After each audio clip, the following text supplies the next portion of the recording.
guys, welcome back to my channel. For today's video, I will be talking about the Nacific's Day and Night Whitening and Origin Serum Set. This is what it looks like for the serum. I'm pretty sure you've heard a lot about the serums of Nacific. And for today's video, I will be talking about my experience, my first impression, and my thoughts about the product, if it is really worth it or not. So if you're interested to know more about the serums, and if you're looking for a sign whether to purchase this or not, then you are in the right video, so please keep on watching.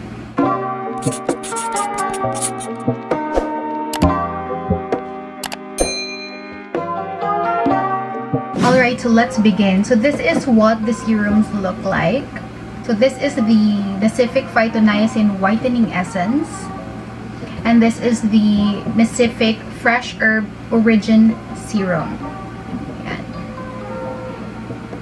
Alright, so if you have actually purchased this Nacific Day and Night set, if you're wondering which one's for the morning, which one's for the night, then the ones for the morning pala guys is this Phyto Niacin na Whitening Essence, and for the nighttime, it's gonna be the Fresh Herb na Origin Serum. Ayan, so I'll be talking more about the products individually first, and then I'll be sharing my experience with the products. Alright, so let's start with the Phyto Niacin, since this is for the morning. So it is a brightening and hydrating essence, and as its name suggests, this essence is formulated with a high concentration of niacinamide. Niacinamide is a form of vitamin B3 which works to strengthen skin, reduce redness and discoloration, as well as improving skin texture and minimizing fine lines. This essence contains vitamin C derivatives extracted from natural sources such as lemon, Morus alba bark, and Rosa canina fruit. Vitamin C derivative is a star ingredient for fighting pigmentation and dullness, making your skin look more radiant and glowing without causing any irritation. And apart from brightening ingredients, hyaluronic acid is also found in the formula, which helps to trap water within the skin, giving the serum its moisture retention effect. And last but not the least, this product uses natural bamboo extract as the main solvent instead of water, which is another bonus. Bamboo extract is full of antioxidants and has good anti-inflammatory properties. So as an overall result, these key ingredients in the serum help to make our skin look more glowy, bright, supple, and hydrated at the same time. So my personal thoughts about this actually isn't my first time hearing about Nacific serums, because I know that this has been one of the holy grail products of some people who love Korean skincare, and ever since I started with Korean skincare, that's about 2 years ago or 3 years ago, and I've really heard a lot about this brand, the Nacific serums in general. I'm actually happy that I got to try this now, and my thoughts about this is that on my first day on using this essence, I could really feel that this is very gentle on the skin, because as you all know, I have sensitive skin, and I was actually hesitant at first, like I've always been when I try new products, because I know that my skin would definitely react once the formula of the product doesn't match my skin. So what I can say about this product is that it is very gentle on the skin, it is lightweight, it feels like water, and it has a watery texture.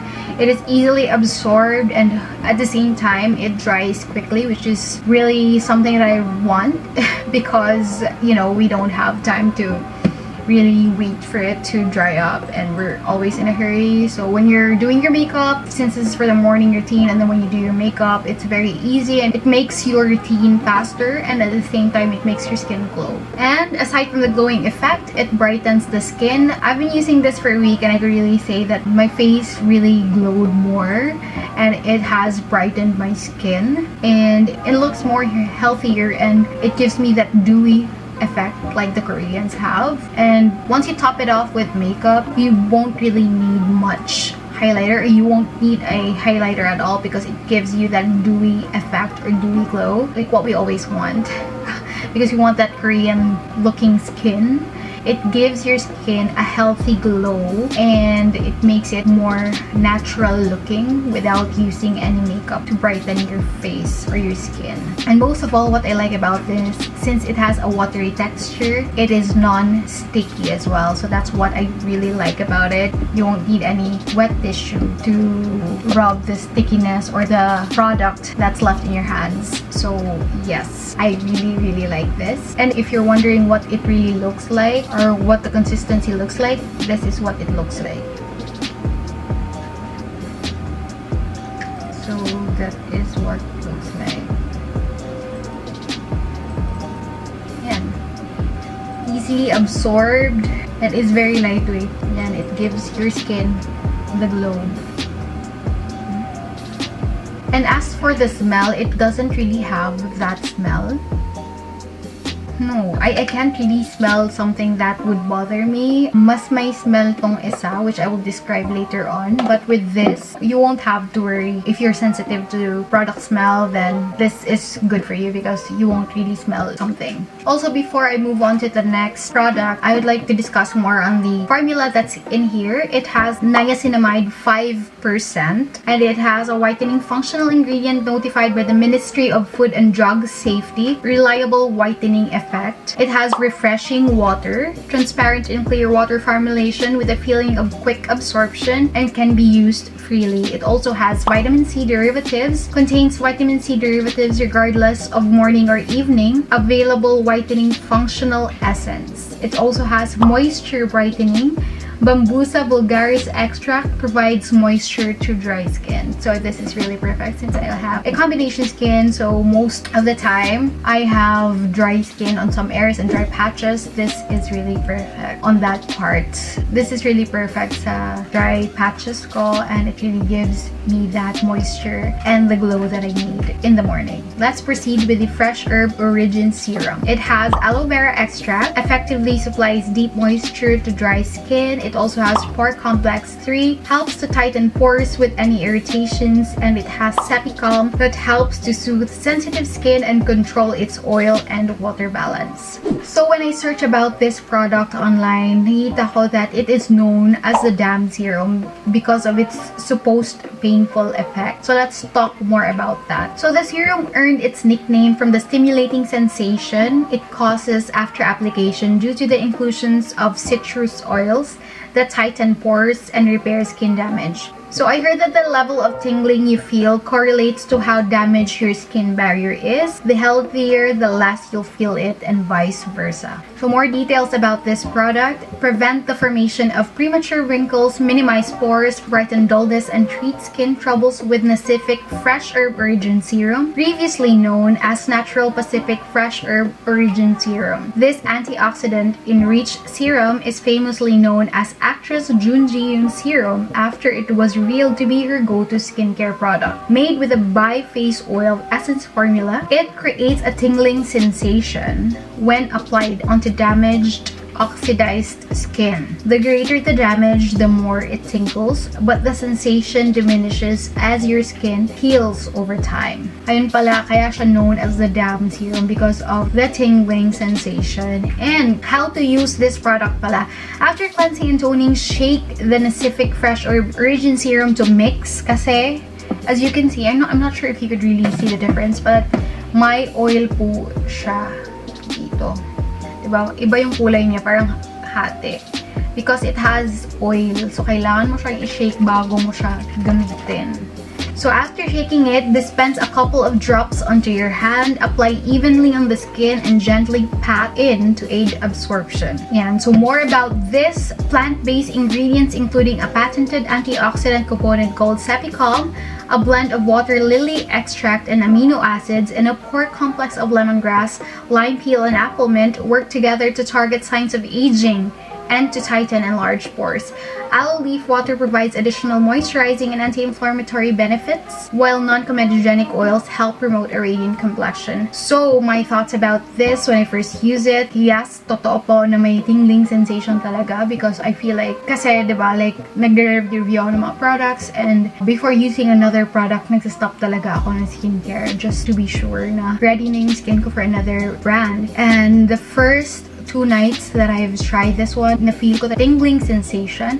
And it's actually, I'm not new to it because I have tried other products, other Korean brands before na ganun din yung effect na parang, especially vitamin C serums, mapifeel mo talaga na sometimes umiinit yung skin mo or mapifeel mo talaga may tingling sensation. And so far in fairness with this product, hindi naman ganun talaga ka bothersome yung feeling and nawawala siya agad. And sa nakikita ko, after a few few nights of using this, hindi na ako nakaka-feel ng tingling sensation because I feel like my skin is already healed. I feel like my skin is already healthy enough. I feel like my skin has already adjusted to the product, so wala nang tingling sensation. So if you're worried about that, trust me, kasi ako yung may pinaka-low pain tolerance, and pag may nafe-feel akong sobra na at hindi ko na kinakaya, sinastop ko talaga agad. But ito talaga kinontinue akong gamitin because hindi naman siya ganun talaga ka-intense yung tingling sensation or yung mga sinasabi nilang ganun. But I feel like depende pa rin yun sa skin type nyo or what works for me. Like yung mga sinasabi nila, what works for me may not work for you, and what works for you may not work for me. So sa akin lang naman, I feel like it's great kasi even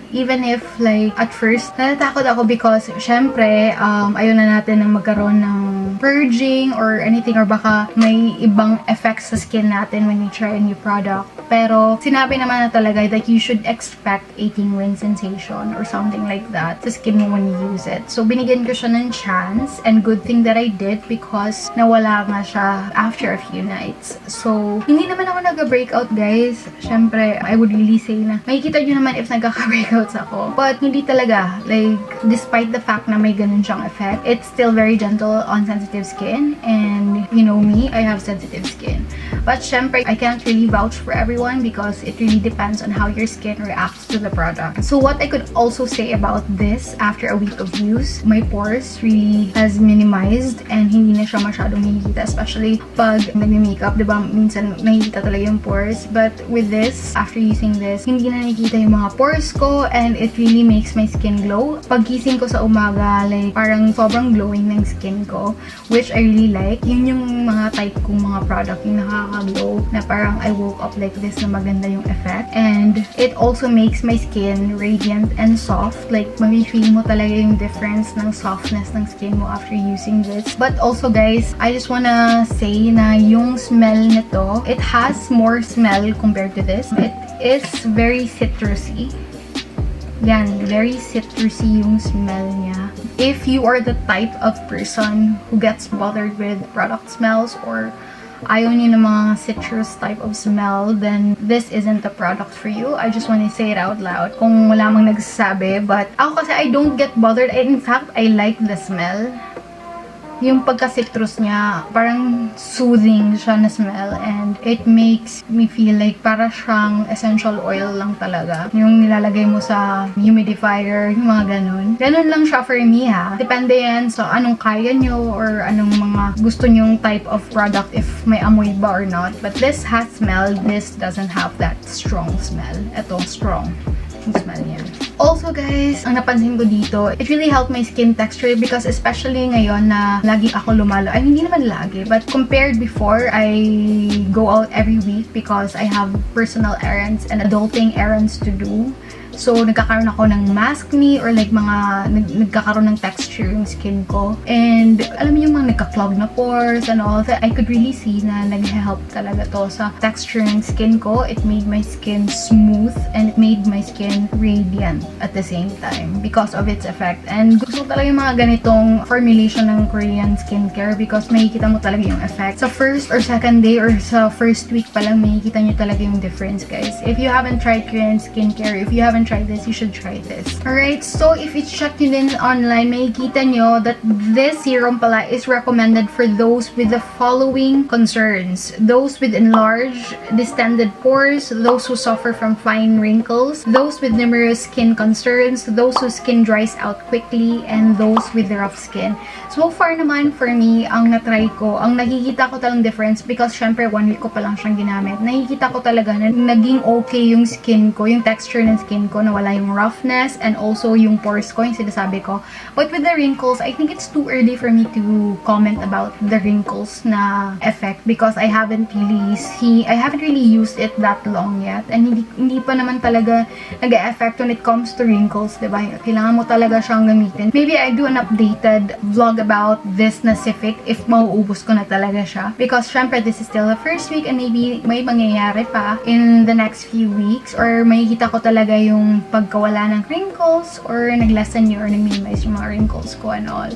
But so far, so good. This is 50 ml pala.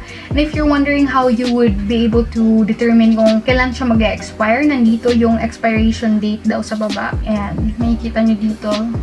yung expiration date. So, at least, alam nyo and you're well aware. Kasi, sa dinami-dami kong na-try na mga Korean products before, minsan nalilito ako kung saan ko makikita if expired na ba siya, if dapat ko na ba siyang itapon, or if pwede pa siyang gamitin. But with this, madali mo siyang mahanap, guys. Dito lang siya. And for 50 ml, I feel like this is pretty affordable lang din. Alright, so if you want to order yours, if you want to try the Day and Night Whitening and Origin Serum set, you can order this from their Lazada and Shopee na shop. I will be putting their Lazada and Shopee here sa screen, and also I will be putting the links. If you want to order agad-agad ng box na to, I'll be putting the links down sa description box. And if you're wondering pala how much ito, sa ngayon nakikita ko that this set is 1,350 pesos lang. It's actually parang discounted, so I'm not sure until when. It's 60% off ngayon, and 1,350 pesos siya. But if you want to buy the individual serums lang or individual products, since yun nga, if bothered ka sa smell ng isa, or mas nagustuhan, mas bet mo yung isa, then this Phytoniacin is 760 pesos. It's also discounted ngayon sa Lazada. And the Fresh Herb Serum pala is also 760 pesos, also discounted ngayon sa Lazada. So if you also want to check more reviews, or if you want to be updated with their sale or discounts, you can go ahead and follow them on their Instagram page. I will be putting their Instagram page here. It's at nacific.th. You can go ahead and follow them and check out the feedbacks, the reviews of the people who have tried these products, so that you would know what to expect, and also para updated din kayo if meron silang sale. Alright guys, papakita ko sa inyo kung ano yung consistency pala nito. Medyo nasa oil base talaga siya, guys. Pero hindi naman siya ganun ka tagal mag-absorb, kasi ano din naman siya. Ganyan, itsura. Hindi ko alam kung makikita nyo. Pero ganyan din.